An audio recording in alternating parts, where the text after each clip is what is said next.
The Life of Saint Anthony by Saint Athanasius, translated by H. Ellershaw. Hey, just one thing, like, this is not really a book, and you can see also things. This was a letter Saint Anthony of Alexandria wrote about. No, Saint Athanasius of Alexandria wrote about Saint Anthony to other people who wanted to know more about him.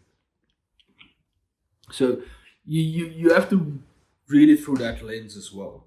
That's also why it's short, but it's fascinating, and it falls under nonfiction.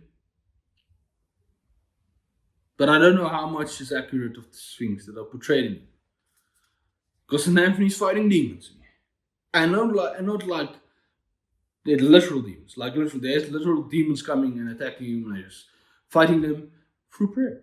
He prays about it, and that's how they can't injure him. But they do attack him, and he gets like horribly injured and stuff. But then you just keep going. It is interesting, and then you get the kind of theological ideas around it, and and how that was influenced on the time.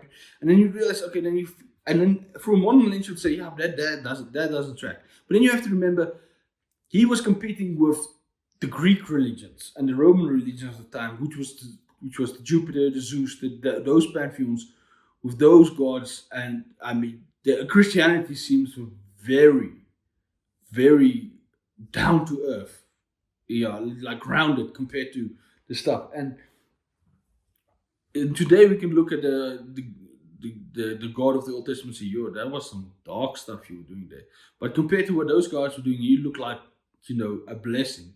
He looked like the most wonderful, amazing thing compared to like the God of the Greeks, were just awful. They just did awful things to their people and to each other.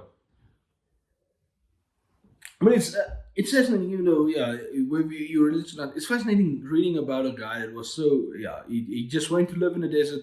He was serious about this. This is who I am, and just finding out. It's hard to rate it as a book because it's not. It's a letter. It's a letter, a very long set of letters that were written.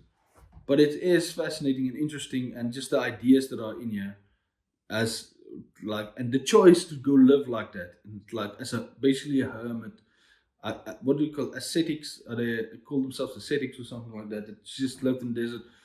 Scholar thing was even like against indulging in food. They were like Anthony was ashamed to eat in front of people because he didn't want to show them that they enjoyed food, and always tried to keep like in food that's not too fancy or nice and whatever. Yeah, no, had fun with it.